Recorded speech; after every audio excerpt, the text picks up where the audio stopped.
4:45, July 7, 1944. Northern Saipan, just south of Tanapag village. The sky is still black, the air thick with humidity and dust. In a shallow, scraped-out fighting position on a volcanic rise, a 28-year-old U.S. Army private named Thomas Alexander Baker listens to a sound that does not belong to the jungle. It is not scattered rifle fire. Not a few isolated shouts. It is a roar. A long rising chorus of voices somewhere out in the darkness, hundreds of throats yelling in Japanese, merging into one harsh wave of sound rolling toward the American line. Baker is a rifleman in Company A, 105th Infantry Regiment, 27th Infantry Division. The regiment's sector runs across broken ground of coral, cane, and scrub, about 800 yards short of the island's northern tip. Saipan has been burning since June 15. Today is the 23rd day of the invasion. He tightens his hands around the stock of his M1 Garand. The rifle weighs roughly 9.5 pounds empty, over 11 with a full 8-round clip of .30-06 in place. Gas-operated, semi-automatic, it gives him 8 shots as fast as he can pull the trigger before the clip pops free with its distinctive metallic ping. At 4:49, the first American illumination flare pops overhead, hissing as it drifts down on a parachute. Harsh white light washes over the forward slopes. Baker sees them then. At first, they're just movement in the cane and scrub, dark shapes where the ground should be still. Then edges sharpen. The flare outlines helmets, rifles, fixed bayonets, even bandaged arms and heads. Japanese soldiers are pouring forward in dense ranks, some shouting, some silent, some already wounded. Behind them come service troops, stretcher bearers, staff officers, cooks, anyone who can carry a rifle or a spear. This is not a probing attack. This is a mass charge. Baker presses the butt of the Garand into the pocket of his shoulder, settles the front sight post on the nearest figure, and squeezes the trigger. The rifle barks. The .30-06 round leaves the barrel at high velocity, and a man in the front rank drops. Baker shifts aim a fraction, fires again. Brass arcs out to his right, landing in the dust. He keeps his cheek welded to the stock, working the trigger as steadily as he can. At 4:53, Japanese machine guns and mortars join the attack. Shell bursts erupt among the scattered foxholes and scraped-out shelters of the 105th. Dirt and fragments rain down.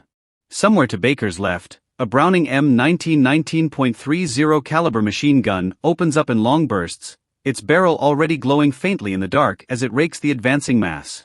Further right, another gun answers, trying to saw lanes through the assault. The line is thin. Weeks of combat have eaten away at platoons and companies. Many foxholes are held by 2 men, some by 1. Baker rides the trigger until the rifle's bolt locks back and the empty clip ejects with the familiar ring. His left hand is already moving. He slaps a fresh 8-round clip into the open receiver, thumbs it home, and the bolt snaps forward on a new round. The action continues without pause. At 5 o'clock, incoming shells start walking closer. One heavy explosion slams into the ground behind his position. The blast picks him up and hurls him against the rear wall of the hole. For a few seconds, there is nothing but a high, shrill ringing in his ears and a taste of dust and blood in his mouth. When his vision steadies, he feels a hot, stabbing burn in his left side, low in the ribs. He forces his hand down and feels torn fabric, wet warmth. He is hit. Shrapnel or bullet, it doesn't matter. A voice shouts from the next foxhole. "Tommy, you're bleeding. Medic." Baker forces himself back up, dragging the rifle with him. The Japanese are closer now, some within grenade range, silhouettes bobbing and weaving as they run. He braces the Garand on the lip of the hole and fires into the front ranks. At 5:07, a figure in a battered helmet drops into the trench beside him, a medic, already red to the elbows. "You're going back," the medic yells over the roar. "You're hit bad. You can't stay here."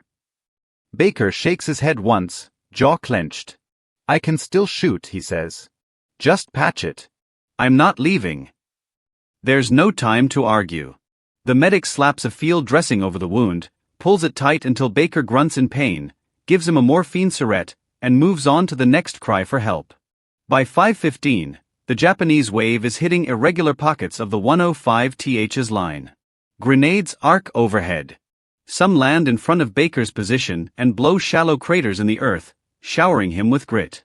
Others detonate among foxholes further down the line. The shape of the fight changes. No longer clean fields of fire and distinct targets at 200 yards, but fleeting glimpses at 40, then 30, then 20.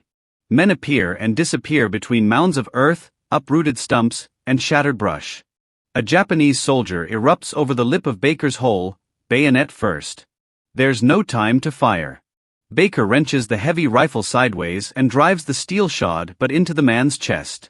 They collide in a tangle. The struggle is short and brutal, elbows, boots, a flash of steel, wood cracking against bone. When it ends, the enemy is crumpled in the bottom of the hole, and the stock of Baker's Garand is chipped and slick with blood. By 5:30, sections of the 105th's front have been overrun. The regimental line is no longer a neat arc on a map but a series of disconnected knots of resistance, each fighting its own pocket war. Reports filter back, flanks exposed, companies driven back, some positions swallowed entirely by the onrushing tide. A runner drops into Baker's foxhole, panting. "They're through on the right," he shouts. Orders to fall back, set a new line. "We're pulling out now." He sees Baker's bandaged side, the fresh spreading stain. "I'll get you out of here," the man says, crouching. "Come on, up you go." He hauls Baker to his feet and slings an arm over his shoulders. Each step sends a spike of fire through Baker's torso. The ground behind them is chaos, wounded men hobbling, others dragging comrades, stretcher teams weaving under fire. Bullets snap through the scrub, sporadic Japanese fire chases the withdrawal. They make it perhaps 30 yards before a burst of enemy fire rips across their path. The man carrying him jerks once, then collapses, dead weight dragging Baker down with him. Baker hits the ground hard. The impact knocks the breath out of him. When he can inhale again, he realizes he is lying beside a man who will never move again. Around 5:40, the roar swells again. The Banzai wave is rolling over and around the shallow positions they've just abandoned, pressing deeper into the American rear. Baker recognizes a simple fact: anyone who stops here to haul him farther will be under the same fire that just killed his friend. Any man who tries to carry him may die for it. He will not be the reason for that. Gritting his teeth, he drags himself, inch by inch, to the base of a nearby tree. He braces his back against the trunk, legs splayed in the dirt, rifle across his lap. At 6:05, 2 American soldiers stumble into view, falling back with the rest of the battered company. They see Baker and immediately move to lift him. "Let's go, Tommy," one of them yells. "We've got you. We've got to get you out of here." Baker shakes his head. His face is gray, his lips tight with pain, but his voice is steady. "No," he says. "Leave me. If you try to carry me, they'll cut you down. Get back and hold the next line." They start to argue. He cuts them off. "You want to help me?" he says. "Give me a weapon I can use." One of the men looks down at his own sidearm, holstered on his web belt. An M1911.45 caliber pistol. He pulls it out, checks the magazine with his thumb. 7 rounds in the magazine, 1 in the chamber. 8 shots. He presses the pistol into Baker's hand. Baker nods once. "That'll do," he says. "Now go."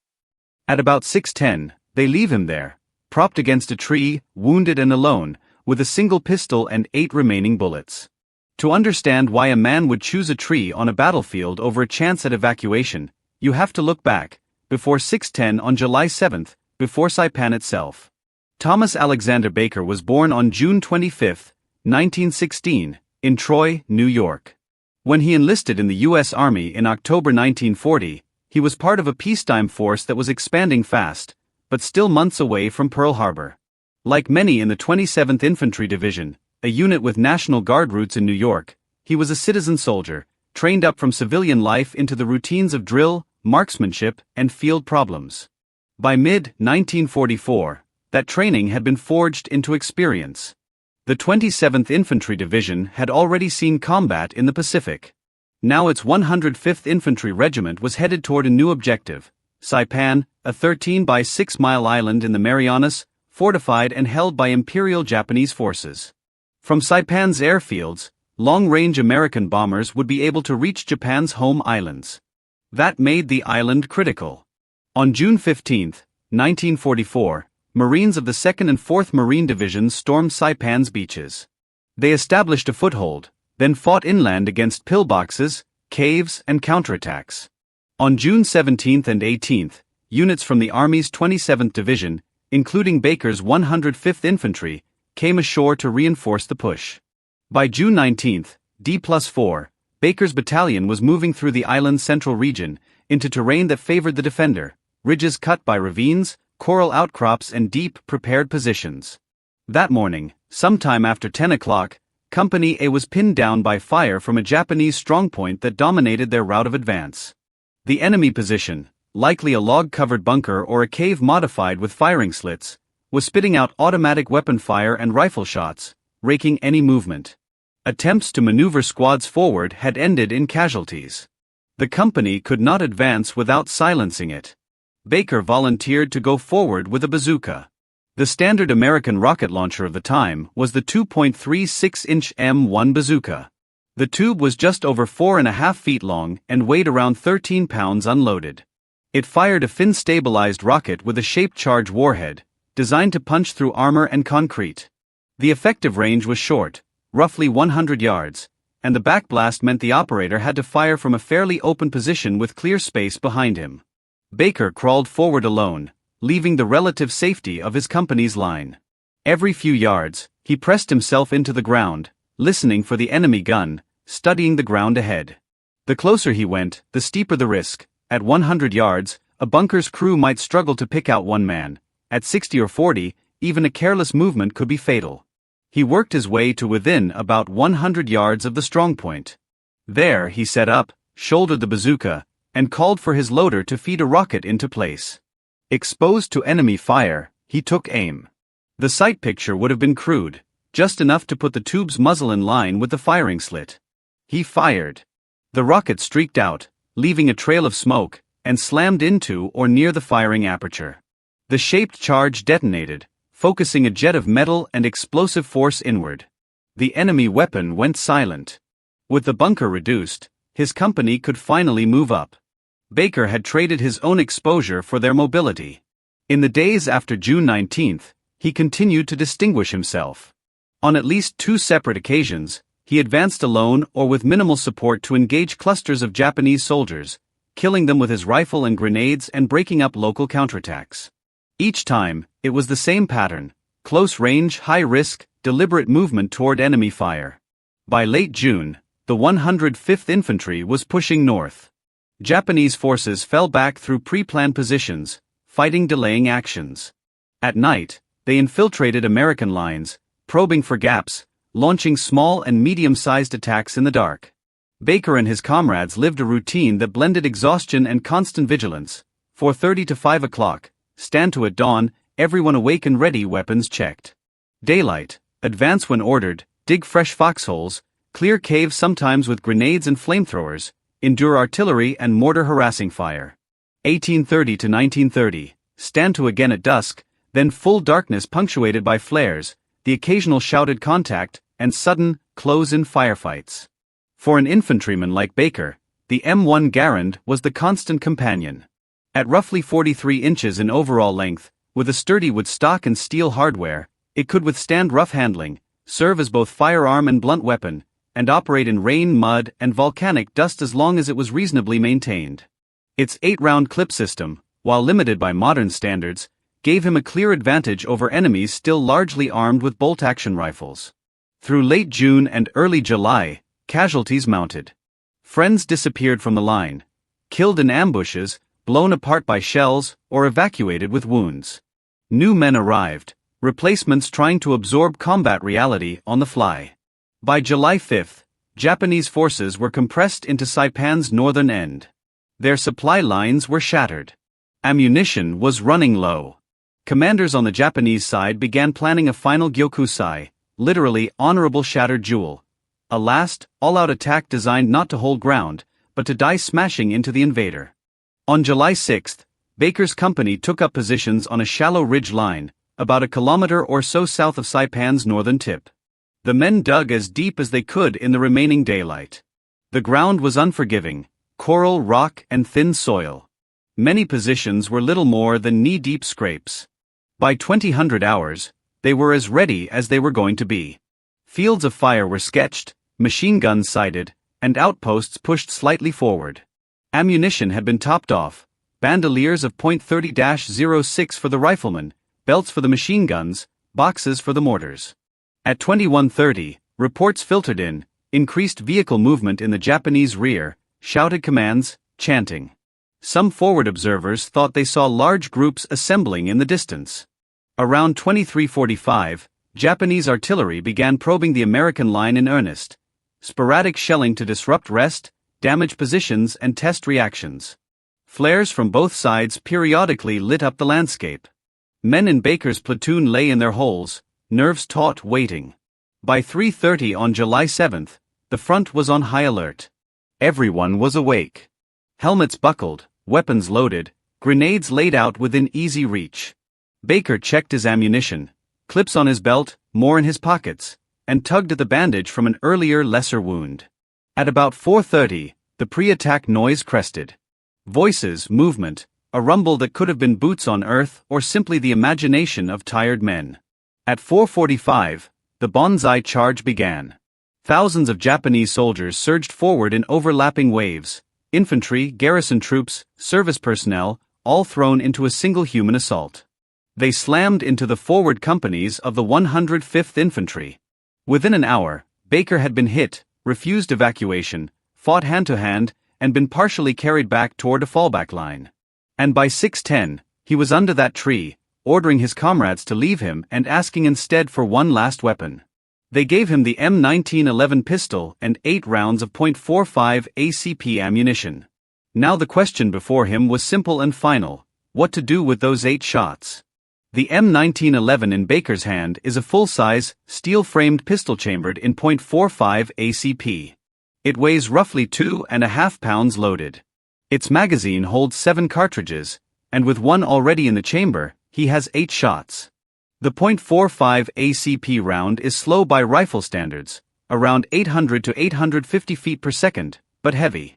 At the close distances Baker expects, it hits hard. At about 6:15, he settles himself as best he can against the rough bark of the tree. Every movement pulls at the wound in his side.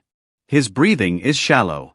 He grips the pistol in both hands, thumbs the safety off, and keeps it low, muzzle pointed at the churned ground ahead. The sounds of the battle shift again. The initial Banzai wave has overrun sections of the front line and is now pushing deeper, toward supply dumps, aid stations and regimental headquarters.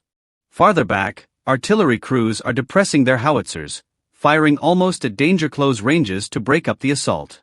Closer to Baker, the battlefield is a landscape of bodies, craters, smoke, and shattered brush. Some Japanese soldiers lie still. Others crawl or stagger. In the confusion, groups of attackers have bypassed him, focusing on targets they perceive as more important. That will not last.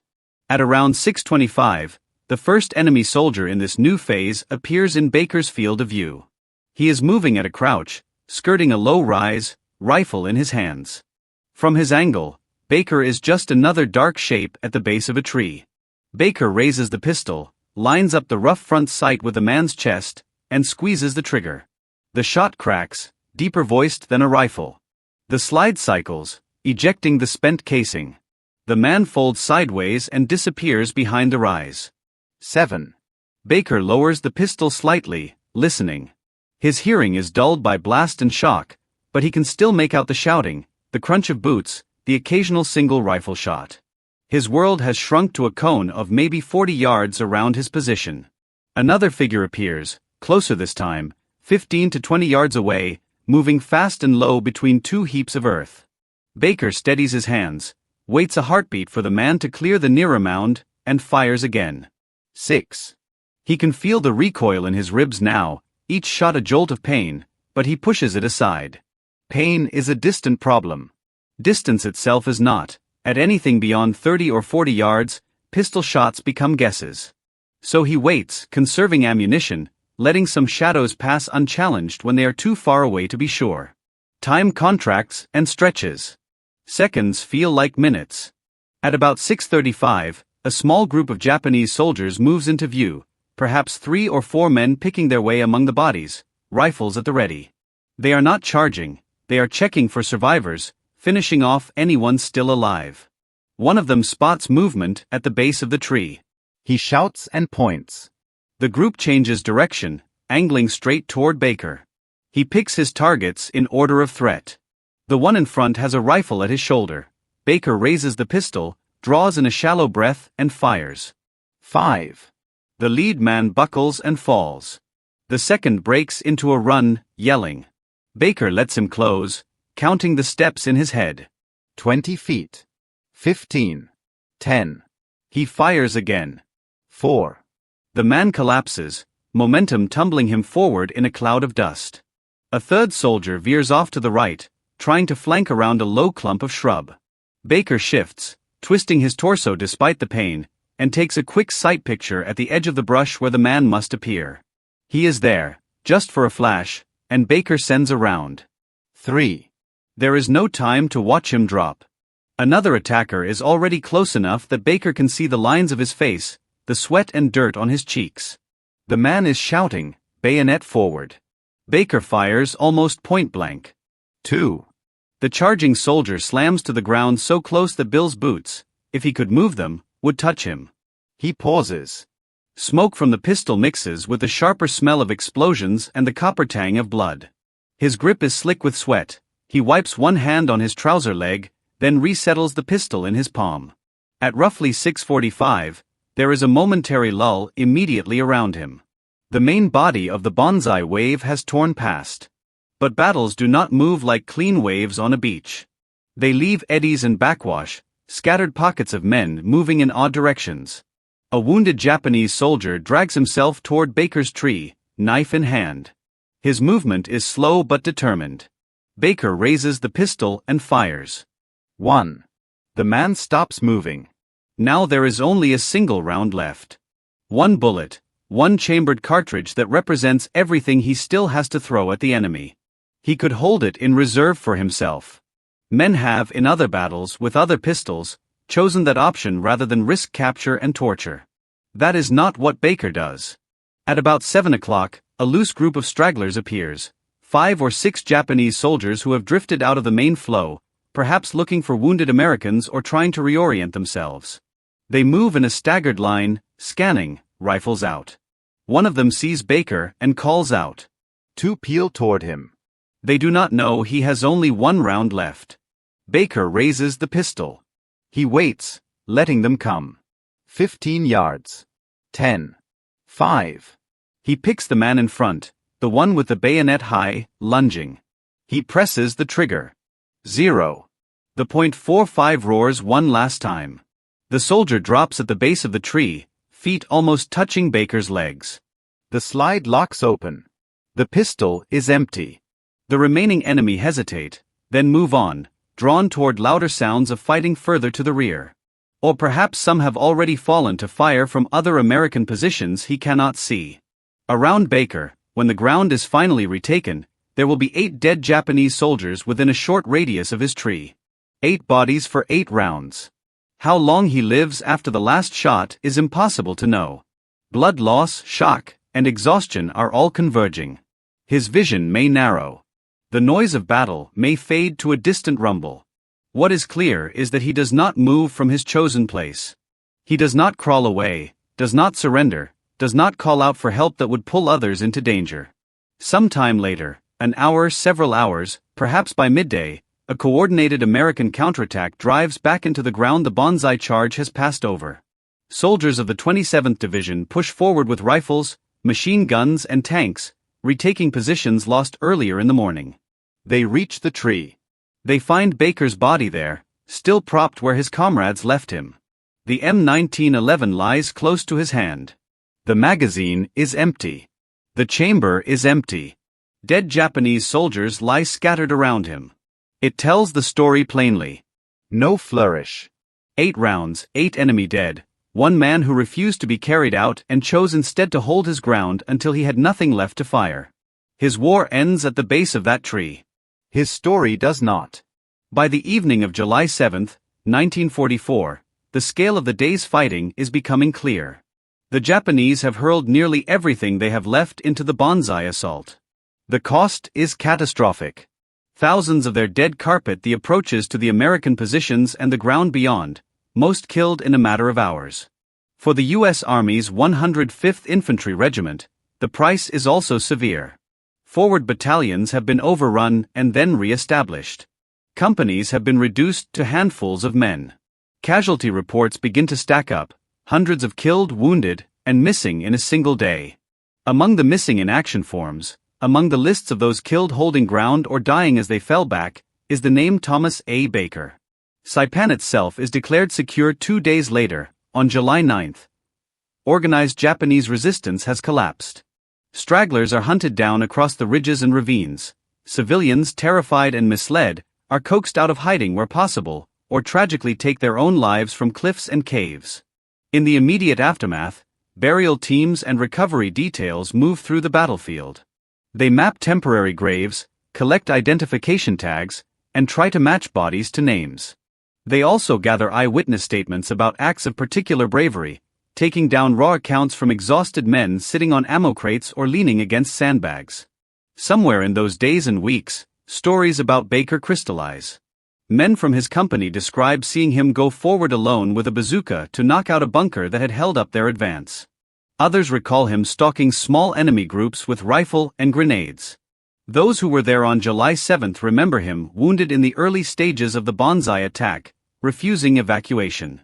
They recall him being dragged partway back, then insisting they put him down because he would only get them killed if they tried to carry him farther under fire. Two remember putting him at the base of the tree. One remembers handing him the M1911. When officers and staff assemble these accounts, they form a timeline, June 19 through July 7, a chain of actions that goes well beyond what anyone could reasonably demand of a rifleman. It becomes the basis for a recommendation for the highest U.S. military decoration for valor. On paper, it will read with controlled formal language, conspicuous gallantry and intrepidity at the risk of his life above and beyond the call of duty. But behind those words are very specific moments. The decision to move forward alone with a bazooka to within about 100 yards of an enemy position dominating his company's movement, destroying it at personal risk. The single-handed drawing out and killing of enemy groups on later days, relieving pressure on his unit. The refusal to leave the front line when seriously wounded on July 7. The choice, when partially carried back, to insist on being left rather than endanger others. The final stand of the tree with 8 pistol rounds, during which he kills multiple attackers before being found dead where he chose to remain. Baker is posthumously promoted to sergeant. The Medal of Honor is awarded to him after his death, his citations summarizing weeks of brutal combat in a single tight narrative. For his family back home in New York, the news arrives in the form of official letters, one telling them that he will not be coming home, another that his courage has been recognized at the highest level. He does not get the later career that many veterans know. There is no return to a peacetime job, no move to a new town, no years of telling stories on a porch or in a bar, no gradual fading into old age. His life is fixed permanently at 28 years old, on a small island in the Pacific. But his legacy extends beyond the dates on his file. Within the U.S. Army, examples like Baker's enter the informal curriculum of leaders. Manuals teach fire and maneuver, squad formations, and the proper employment of weapons. Instructors and senior non-commissioned officers add the human layer, real names, real stories of men who made hard choices under unimaginable pressure. Baker's story illustrates several of the principles those instructors try to drive home: initiative, moving forward against a bunker when staying put meant stalemate and further casualties. Aggression in the attack, closing with enemy groups at close range when that was what the situation demanded. Selflessness, refusing evacuation when his rifle was still needed, and later refusing to be carried when it would likely cost other men their lives. Determination, continuing the fight even when his world had shrunk to a single tree and a single pistol. Beyond doctrine and training, his name appears in histories of the Battle of Saipan, alongside other Medal of Honor recipients from that campaign, officers and enlisted men, Marines and soldiers, who, like him, performed acts that their comrades could not ignore. Visitors to military cemeteries and war memorials sometimes see his name listed among the fallen. In New York, Units descended from the old 27th Division remember their lineage. Battles fought long before they were born, soldiers who wore the same patch on their sleeves in places they may never see. For those trying to understand what courage looks like in practical terms, Baker's final stand offers a stark picture. It is not dramatic speeches or clean heroics. It is a man in pain, calculating in a matter of seconds what his presence means to those around him. It is the recognition that his own survival, if pursued at all costs, would likely be purchased with the lives of comrades trying to carry him. It is the decision to say, in effect, my life is not worth more than theirs. I will stay. You go. The weapons he used, the bazooka, the M1 Garand, the M1911 pistol, were standard issue in that war. Thousands of other men carried identical pieces of equipment. What made his story different was how he chose to use them, and the choices he made when the weapons were all he had left between himself and the enemy. In the end, the image that endures is simple and blunt: a wounded American infantryman, 28 years old, propped against a tree on a shell-torn slope of Saipan. A .45 caliber pistol in his hands. 8 bullets. A Banzai attack washing around him. And his decision to stay in that spot until every round is gone, and every option but one, death on his own terms, with his friends out of the line of fire, is used up. That is how a wounded American soldier faced a Banzai attack with only 8 bullets and an M1911 pistol.